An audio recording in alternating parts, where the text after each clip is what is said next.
계속해서 대구 경북 소식 전해드리겠습니다. 부처님 오신 날인 오늘 대구와 경북 지역은 구름 많은 날씨를 보이다가 차차 흐려져서 밤부터는 비가 내리겠습니다. 낮 최고 기온은 대구 25도, 구미 24, 의성 26도 등 20도에서 26도의 분포로 어제보다 조금 높겠습니다. 대기 중 미세먼지 농도는 보통 수준을 보이겠습니다. 또 밤부터 5에서 30mm가량의 비가 내리다가 내일 아침에 그친 뒤 낮부터는 맑아지겠습니다. 내일 낮 기온은 대구 26도 등 21도에서 26도의 분포가 예상됩니다.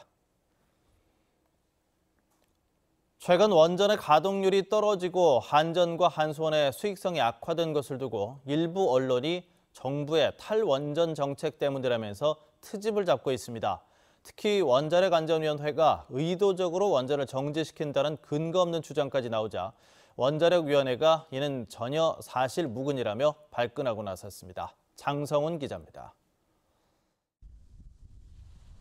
한국전력이 올 들어 2분기 연속 적자를 내자 일부 보수 언론은 원전 가동률이 낮아져 LPG 발전 등을 늘려 발전 비용이 급증했다며 정부의 탈원전 정책을 문제 삼았습니다. 심지어 원자력안전위원장이 의도적으로 원전을 정지시켜 국민들이 피해를 본다는 근거 없는 주장까지 제기됐습니다. 하지만 원자력안전위원회가 내놓은 공식 입장을 보니 사실과 달랐습니다. 90%대이던 원전 가동률이 71%까지 줄었는데 이는 과거의 안전관리 부실 문제가 모든 원전에서 동시다발로 확인됐고 한수원의 시설 정비가 장기화되고 있기 때문입니다.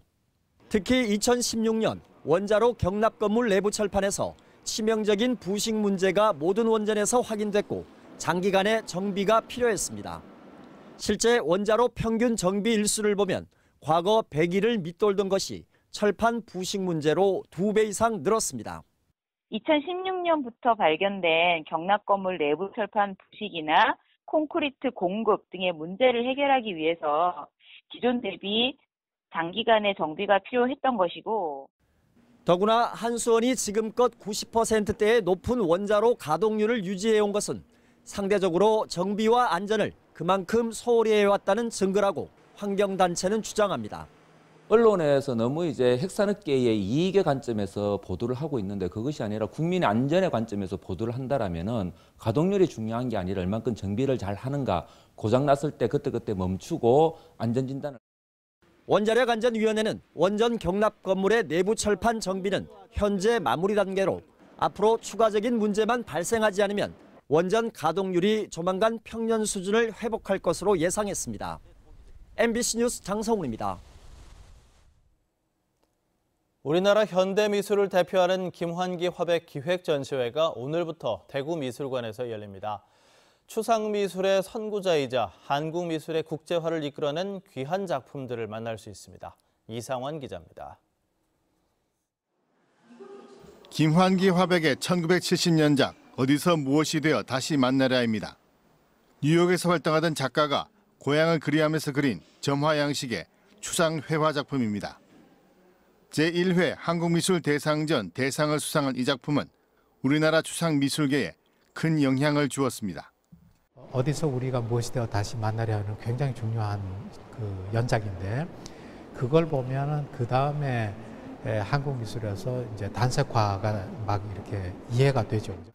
전시회는 작가의 초창기 작품을 만날 수 있는 일본 유학 시대와 서울 시대, 세계 미술 중심지로 새롭게 도전하는 파리 시대, 뉴욕 시대로 나눠 작품 108점을 선보이고 있습니다.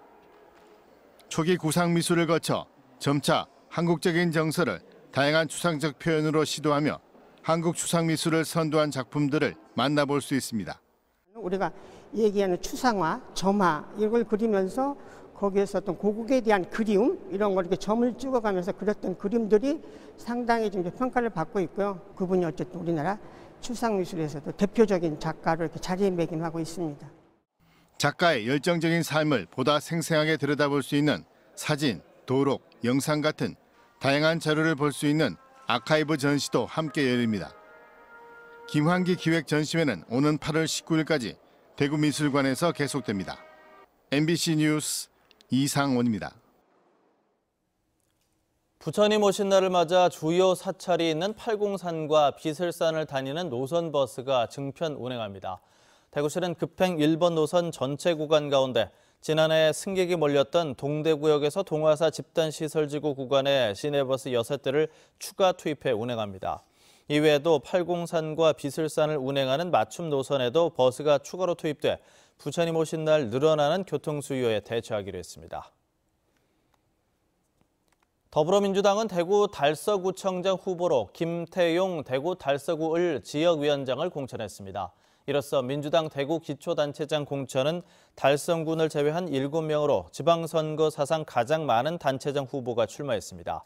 바른미래당은 지역구 시의원 2명과 비례대표 시의원 2명, 기초의원 2명을 추가 공천했습니다.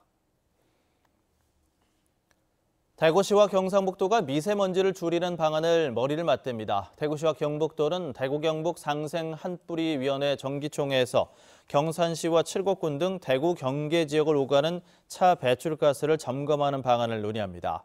미세먼지 주의보가 발령되면 낡은 경유차 도심 진입을 금지하는 식의 대기 오염 방지책도 마련할 방침입니다. 대구의 지진 관측망이 좀 더 촘촘해집니다. 대구시는 부산 부경대학교의 협조를 받아 대구에 초소형 지진 가속도 계측기 40여 개를 추가로 설치할 예정입니다. 지금까지 대구에는 지진 가속도 계측기 12개가 운영되고 있습니다. 930 MBC 뉴스를 마칩니다. 고맙습니다.